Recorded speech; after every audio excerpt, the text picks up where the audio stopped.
Hi students, இப்போ நம்ம பார்க்கக்கூடிய மிக முக்கியமான ஒரு டாபிக் சீரான நிறை அடர்த்தி கொண்ட திண்ம தண்டின் நிலைம திருப்புத்திறன். நிலைம திருப்புத்திறனுக்கு இங்கிலீஷ்ல மொமெண்ட் ஆஃப் இனர்ஷியான்னு சொல்லுவாங்க. Letter I. இங்கிலீஷ் மீடியம் ஸ்டூடெண்ட்ஸுக்கு ஆல்ரெடி டீச் பண்ணி அப்லோட் பண்ணியிருக்கிறேன். ஸோ இது தமிழ் மீடியம் ஸ்டூடெண்ட்ஸுக்கு.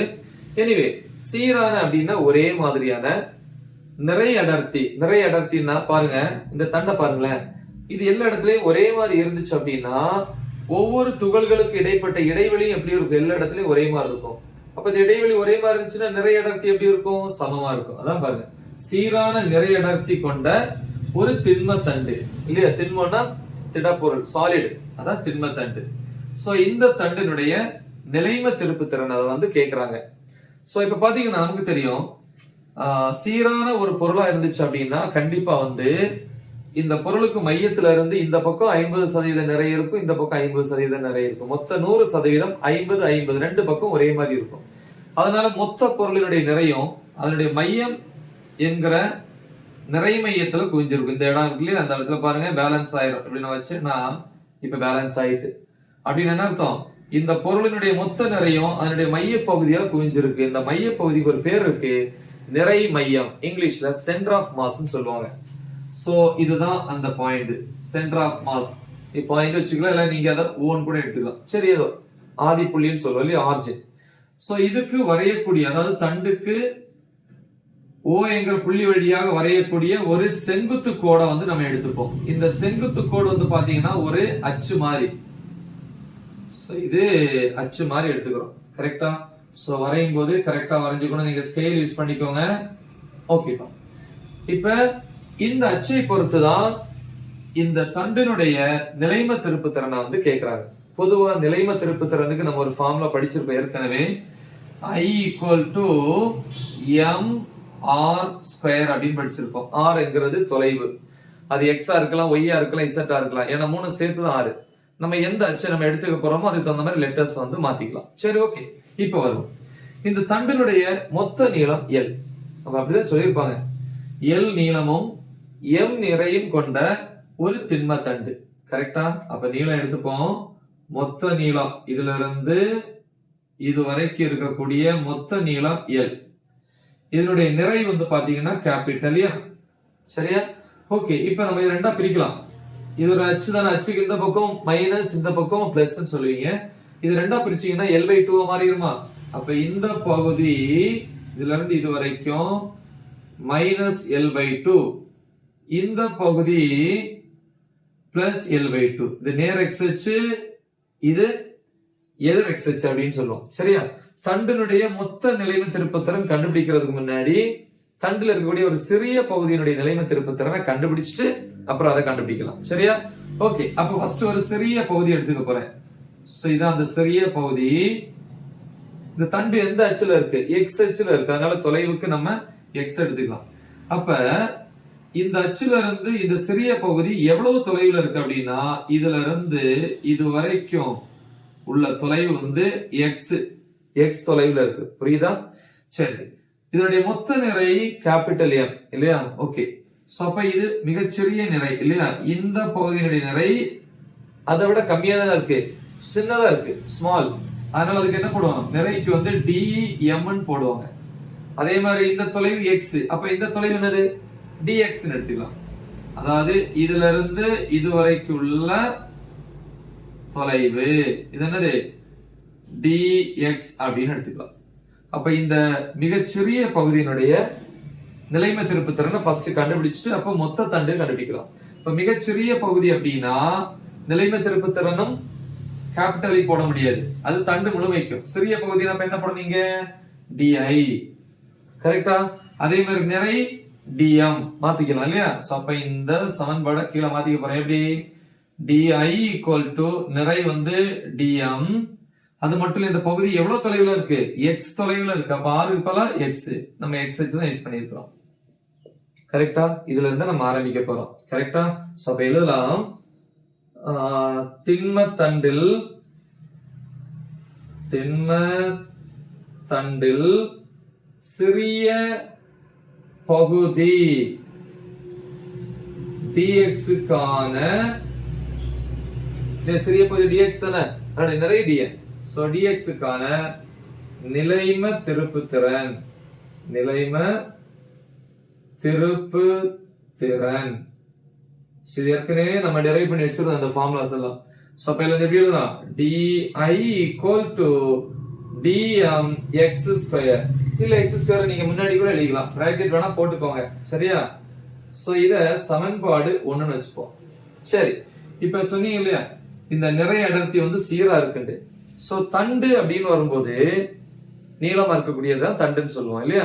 சோ அப்ப நீளத்தை மட்டும்தான் நம்ம வந்து எடுத்துக்கணும். அதுக்கு வந்து அகலம், அதாவது என்ன சொல்றது, பொதுவா சொல்லுவீங்க இல்லையா நீளம், அதே மாதிரி வந்து உயரம் அகலம் சொல்லுவீங்க இல்லையா, அந்த உயரம் அகலத்தை வந்து நம்ம எடுத்துக்க கூடாது, நீளத்தை மட்டும் தான் எடுத்துக்க போறோம். ஏன்னா இது வந்து சீரான தண்டு, தண்டுனாலே நீளமா இருக்கக்கூடியதான் தண்டுன்னு சொல்லுவோம் இல்லையா?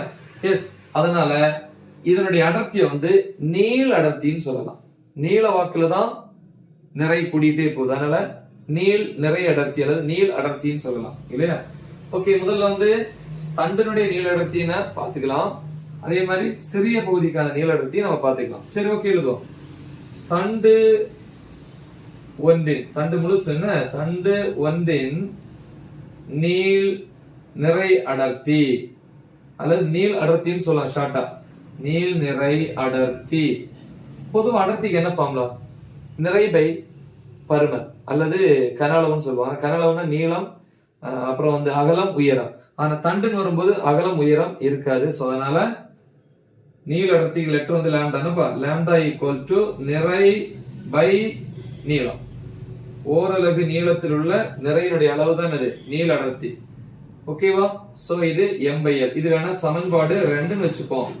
ஆனா இதுல நம்ம பிரதியிடணும்னா இது வந்து தண்டுல சிறிய பகுதி. அப்ப என்ன பண்ணணும், தண்டுல சிறிய பகுதிக்கான நிறை அடர்த்தியை கண்டுபிடிக்கணும். இங்க எழுதலாம், தண்டின்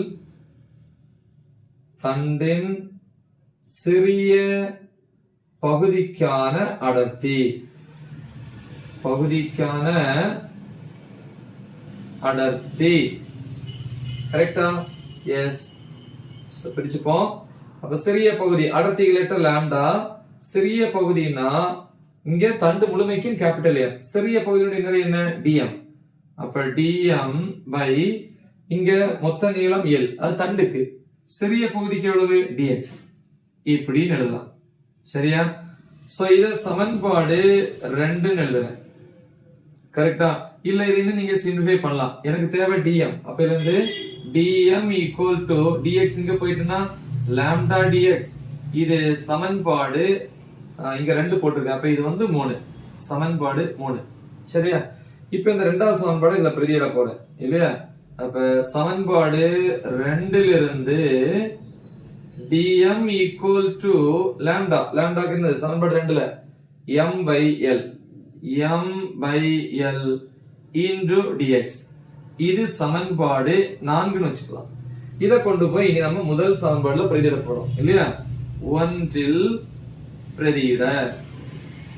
சோ இதுல பிரதியிடுங்க, di = dm.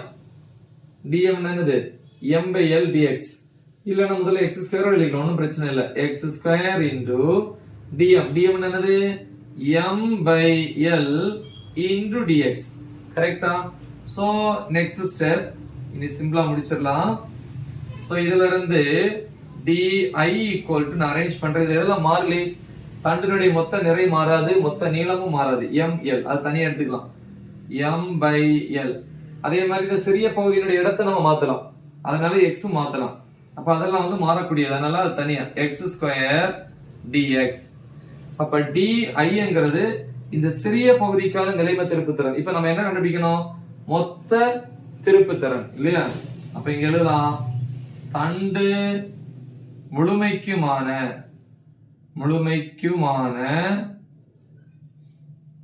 நிலைம திருப்புத்திறன். இப்ப தண்டு முழுமைக்கும் அப்படின்னு வரும்போது di-யா i-யா, i. கரெக்டா? அப்ப எப்படி di ல இருந்து i கிடைக்கும், இத தொகைக்கல் எடுக்கும்போது இன்டகிரேஷன். அப்ப இங்க எழுதும் தொகைக்கல், இன்டகிரல் di என்னது, i.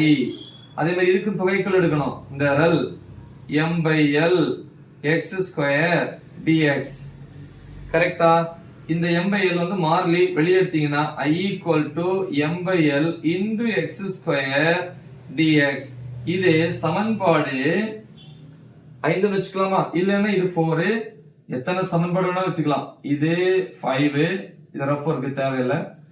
இது வந்து சமன்பாடு 6ன்னு வச்சுக்கலாம். கரெக்டா? ஆனா வகைக்கெழு எடுக்கும் போது வகைக்கெழு வேற, இது தொகைக்கெழு. இன்டகிரேஷன்னா தொகைக்கெழு, டிஃபரன்ஷியேஷன் வகைக்கெழு. அப்ப தொகைக்கெழு அப்படின்னு இது ஒரு எஸ்ங்கிற லெட்டரை நீட்டும் போது வரக்கூடியது. எஸ்னாலே சம் ஆஃப் அடிஷன். அப்ப எதுல இருந்து எது வரைக்கும்? இதுல இருந்து இது வரைக்கும். ஆதி புள்ளியினுடைய இடது பக்கம் -L/2, வலது பக்கம் +L/2. அப்ப -L/2ல இருந்து L/2 கண்டுபிடிக்கணும். அப்ப லிமிட்ஸ் போடணும் இந்த இடத்துல. அப்ப எழுதணும், எங்க இருந்து எங்க? தண்டு ஒன்றுல நிலைம திருப்புத்திறன்